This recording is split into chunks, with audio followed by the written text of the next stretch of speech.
Well, for us, the story, the context is pretty much everything.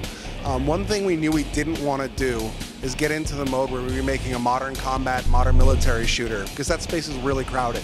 If we were going to do something unique and something innovative that was going to matter, we had to do something different. The one thing we realized that nobody else was doing is focusing on like what happens to civilian life when warfare happens all around them, and more importantly to Americans who are so used to this life of convenience and excess. When it's suddenly stripped away, like what does that look like and how does that feel?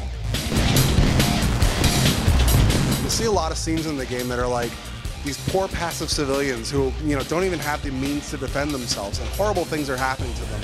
Either they're getting shot or they're being brought to these internment camps, and it all ties back into this vibe of like when war comes to the home front, it is really horrible for civilians.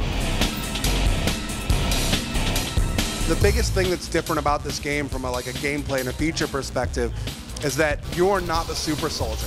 Like every other FPS you play, you're the super soldier, you're chewing through thousands of enemies. In this game, you are outnumbered, you are outgunned, you are on the run, you are scrounging for every last piece of ammo you can find, just barely able to eke out a survival. You have to be aware of where you are and where the enemy is because they're always looking for you.